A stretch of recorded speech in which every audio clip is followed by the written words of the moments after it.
नमस्कार दोस्तों, स्वागत है आपका आज के वीडियो में। आज हम लोग केवल फैक्ट के बारे में बात करेंगे।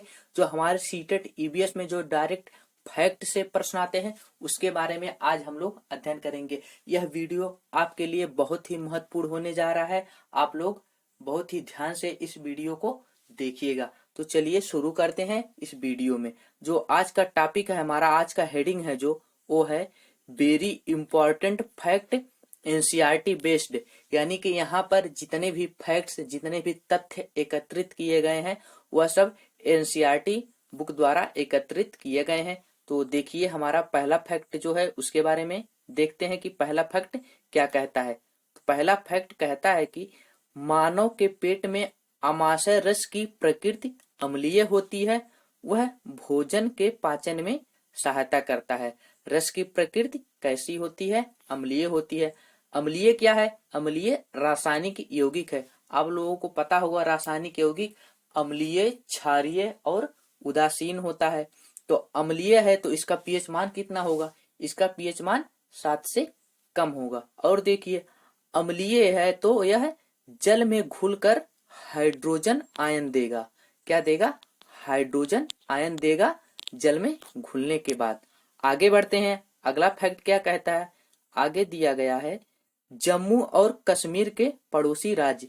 आपके सीडेट ईवीएस में पड़ोसी राज्य से भी प्रश्न आ जाते हैं। किसी राज्य का नाम दे देगा और उसके पड़ोसी राज्य का नाम पूछ लेता है। तो देखिए, जम्मू और कश्मीर के पड़ोसी राज्य, इसके पड़ोसी राज्य हैं हिमाचल प्रदेश व पंजाब। उसी तरह तमिलनाडु के समीपवर्ती यानी पड़ोसी राज्य क्या हो जाएंगे? केरल, कर्नाटक और आंध्र प्रदेश। यह किसके समीपवर्ती राज्य हैं? तमिलनाडु के। आगे बढ़ते हैं। अगला फैक्ट क्या कहता है उसके बारे में देखते हैं।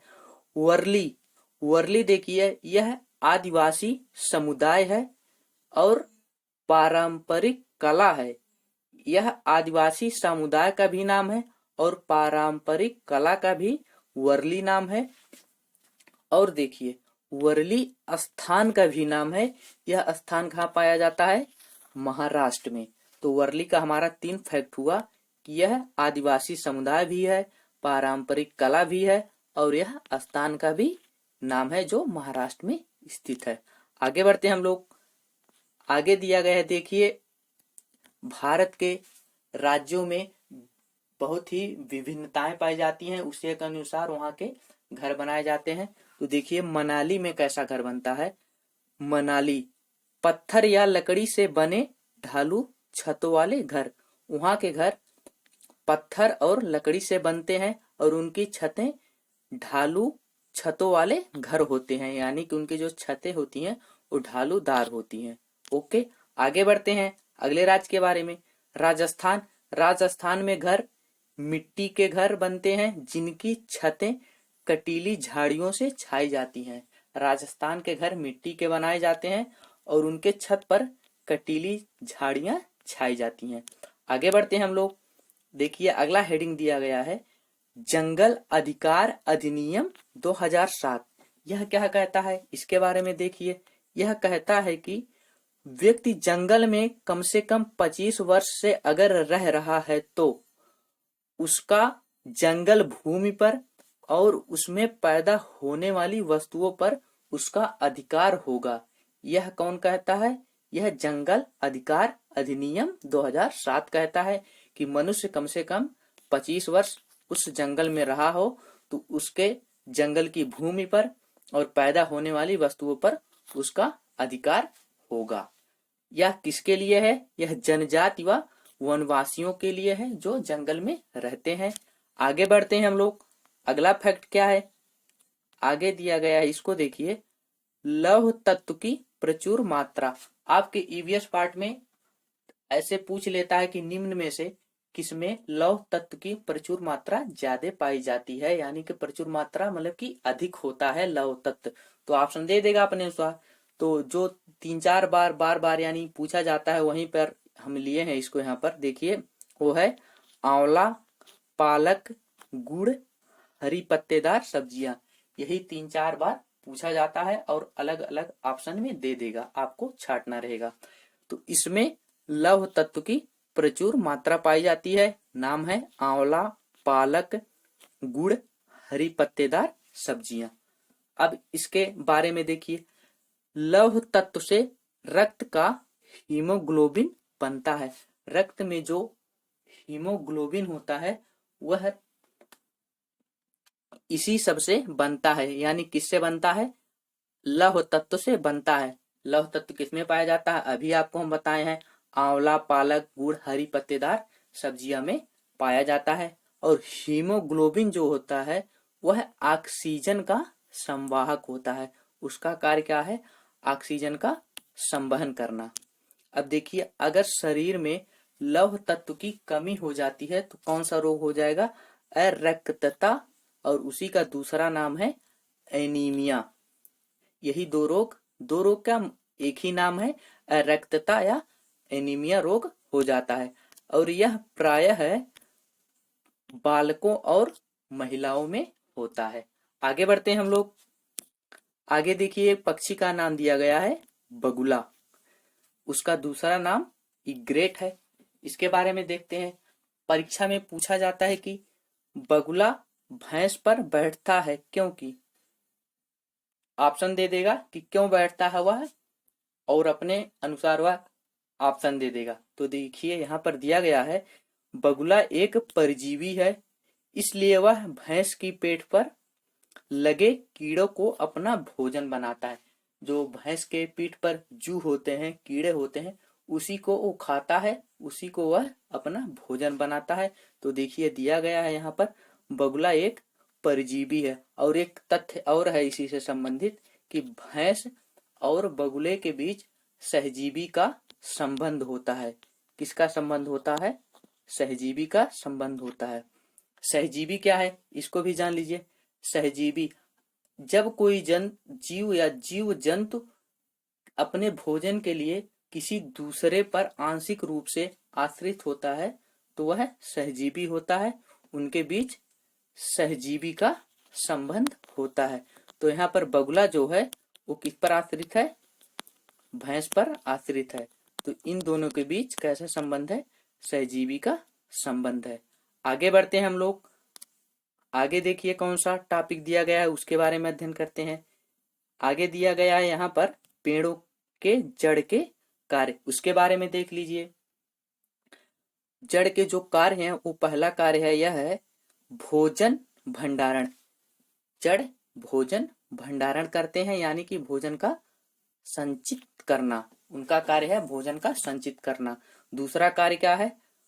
पौधों को सहारा देना। जड़ पौधों को सहारा देते हैं। तीसरा कार्य क्या है? जल तथा खनिजों का अवशोषण करना। आप लोगों को पता होगा, जाइलम द्वारा जल का संवहन होता है पौधों में, और फ्लोएम द्वारा खनिज का संवहन होता है पौधों में। और देखिए, यहाँ पर भोजन भंडारण से एक अपवाद है कि बरगद के पेड़ की जड़ें भोजन का भंडारण नहीं करती हैं। अन्य पेड़ के जड़ें भोजन का भंडारण करेंगी, लेकिन बरगद के पेड़ की जड़ें भोजन का भंडारण नहीं करती हैं। आप लोग इसको ध्यान से देखिएगा। फिर आगे बढ़ते हैं हम लोग।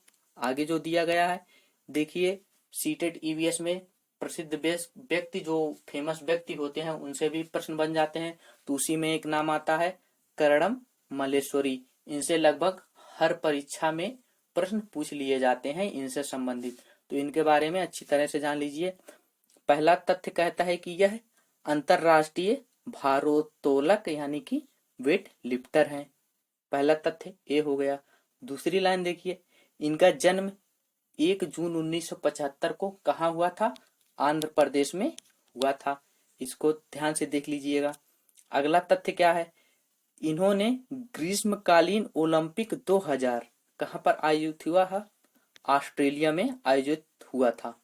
ऑस्ट्रेलिया में किस शहर में? सिडनी में आयोजित हुआ था ग्रीष्मकालीन ओलंपिक 2000। वहां पर इन्होंने 130 केजी उठाकर रिकॉर्ड बनाया था। कैसा रिकॉर्ड? कि कांस्य पदक जीतने वाली प्रथम भारतीय महिला के रूप में रिकॉर्ड बनाया था इन्होंने। वहां पर इन्होंने कांस्य पदक जीता था। कितना उठाकर? 130 केजी उठाकर कांस्य पदक अपने नाम किया था। और इनके बारे में देखिए, यह 12 वर्ष की आयु में ही अभ्यास प्रारंभ कर दी थी और प्रतियोगिता में भाग लेने लगी थी। तो इन्हीं से संबंधित यह 4 फैक्ट है, इसको आप लोग देख लीजिएगा बढ़िया से, क्योंकि ये हर बार परीक्षा में पूछे जाते हैं। आगे बढ़ते हैं हम लोग। आगे देखिए, दिया गया है यहाँ पर सीढ़ीदार कुएं अथवा बावली, कोष्टक में क्या है? बावड़ी, 2 नाम से इसको जाना जाता है। तो इसके बारे में देखते हैं। यह वर्षा रहित क्षेत्रों में बनाए जाते हैं, जिसमें वर्षा के दिनों में प्राप्त जल को संरक्षित किया जाता है। जहां पर वर्षा कम होती है, जहां पर जल का अभाव रहता है, वर्षा कम होगी तो जाहिर सी बात है कि जल का अभाव रहेगा। तो वहां पर सीढ़ीदार कुएं अथवा बावड़ी का निर्माण किया जाता है। निर्माण क्यों किया जाता है? क्योंकि शेष दिनों में जल की आवश्यकता की पूर्ति हो सके, इसलिए इसका निर्माण किया जाता है। देखिए, दिया गया है, इस प्रकार की बावड़ी सामुदायिक योजना के तहत बनाई जाती है। ऐसा नहीं है कि कुआं बनेगा तो केवल एक ही आदमी उसका उपयोग करेगा, ऐसा नहीं है। वो सामुदायिक यानी कि कई लोगों के लिए वह बनाया जाता है। कहाँ बनाया जाता है? जहां पर जल की कमी होती है, जल का अभाव होता है, वहां पर यह बनाया जाता है। आप लोग इसको भी अच्छी तरह से देख लीजिएगा। आगे बढ़ते हैं हम लोग। आगे देखिए क्या दिया गया है। यहाँ पर दिया गया है, ग्लोब पर भारत की स्थिति तथा अलास्का की स्थिति देखने पर पता चलता है कि भारत के लोग अलास्का के लोगों के सापेक्ष उल्टे हो सकते हैं।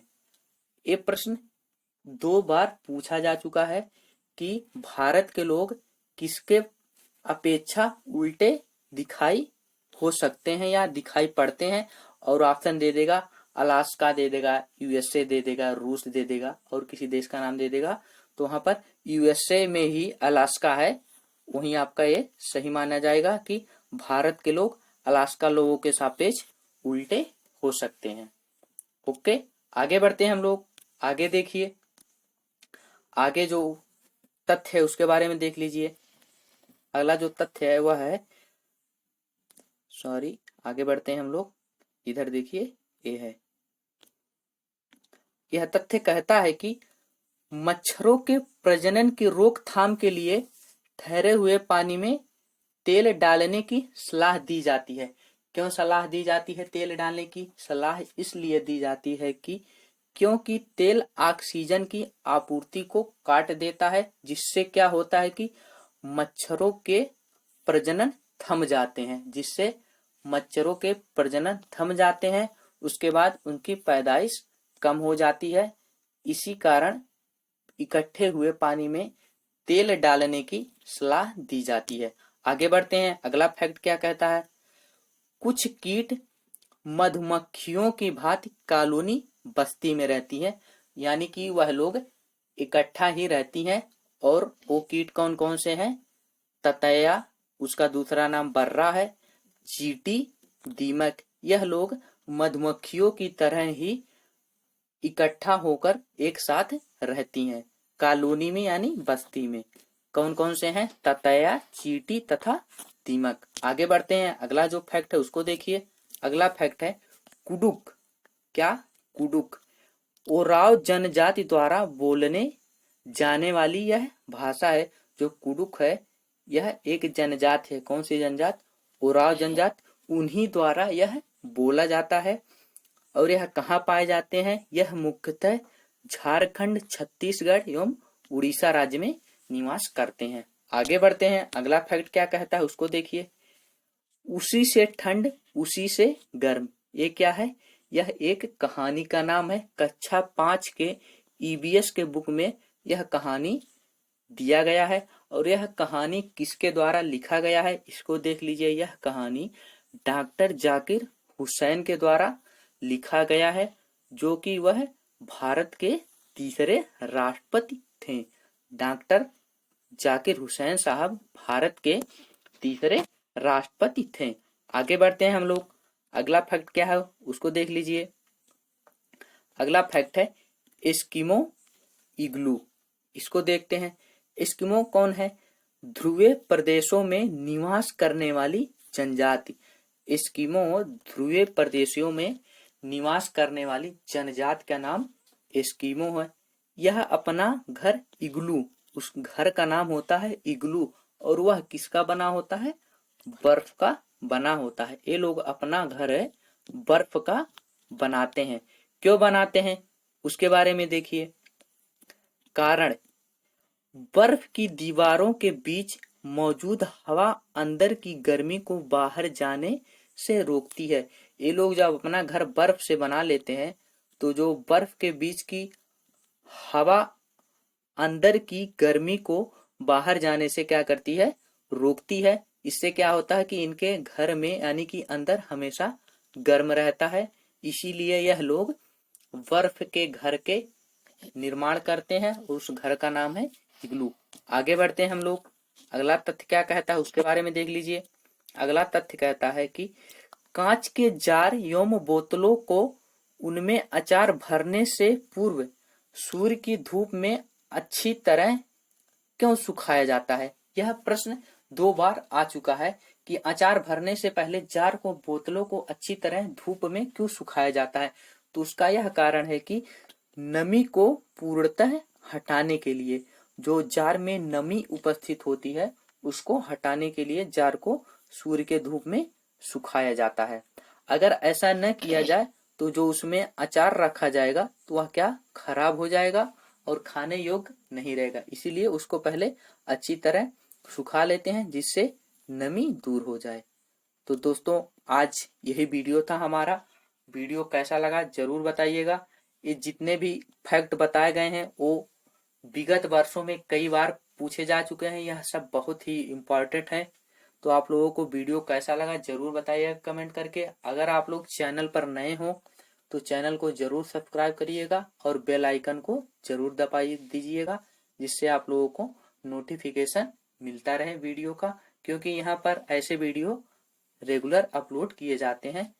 धन्यवाद।